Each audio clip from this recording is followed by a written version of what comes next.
We brought Jeremiah home, a ghost in a child's form. The file on him, a void. No history, no family, just a single word scrawled, found. He was a borrowed echo, destined to fade.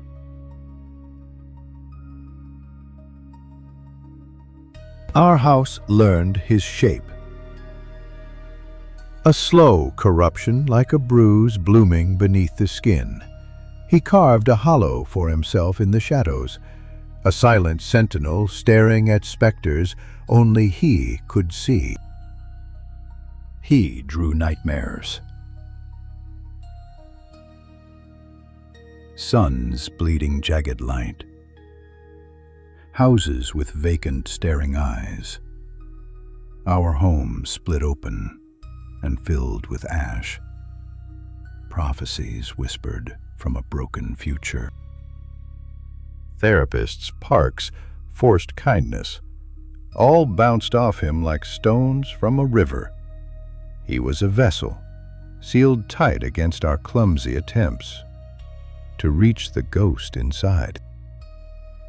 His name was Jeremiah, a shard of identity he clung to like a lifeline. But even that felt borrowed, a whisper from a future that had never been. Then, the impossible.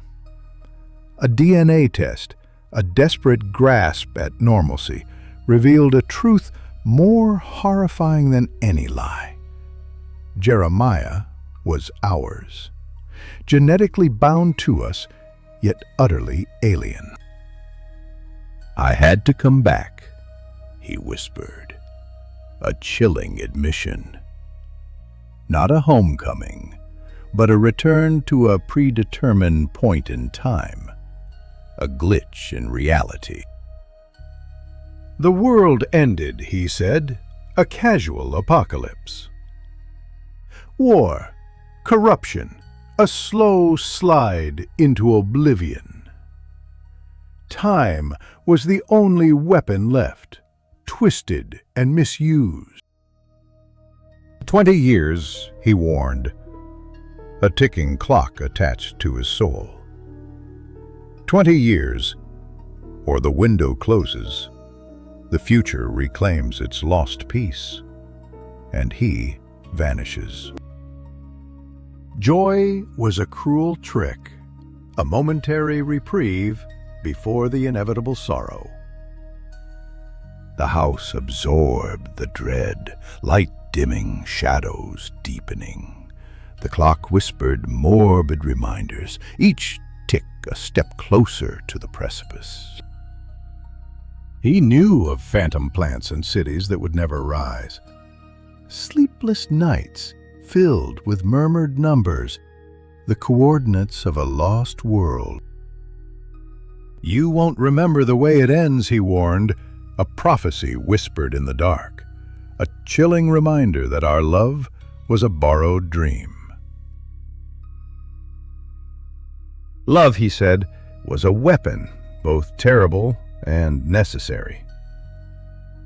The future clung to us, a parasite feeding on our fleeting happiness. He was sent back because someone refused to let our names fade into the abyss. A desperate act of defiance against a predetermined fate. Nights filled with fabricated stories, tales of a world still whole, a fragile shield against the encroaching darkness, a desperate attempt to deny the inevitable.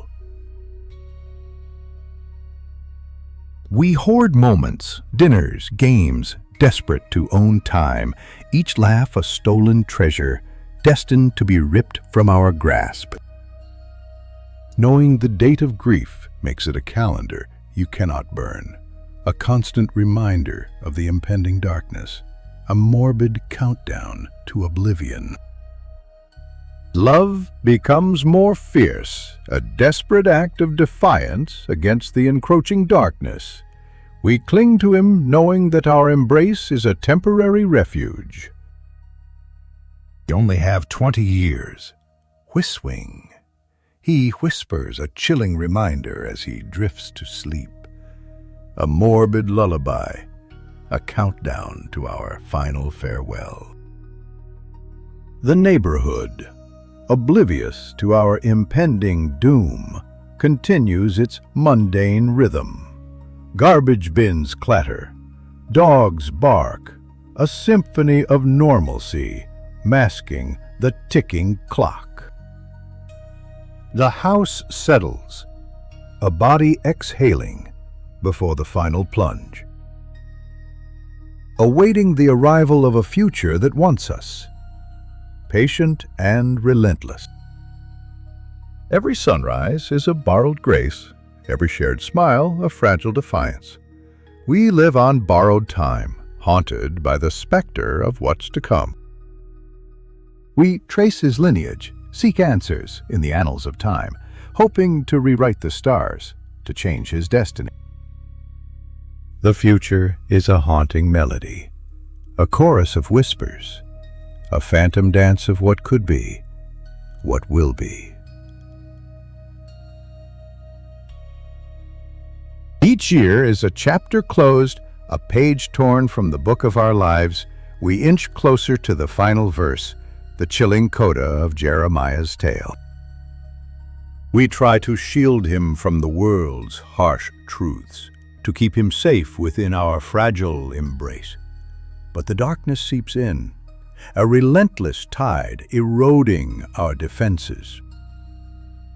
He knows more than we can fathom, sees beyond the veil of reality. He is a living ghost, a harbinger of a future we desperately try to avoid. We are mere players on a stage already set, puppets dancing to a tune we cannot hear. Jeremiah is the only one who knows the final act. The walls close in, the air grows thin, the shadows lengthen. The house is a tomb, and we are all waiting to be buried. We hold on to hope, a fragile flame flickering in the encroaching darkness. But the wind howls and the flame threatens to be extinguished.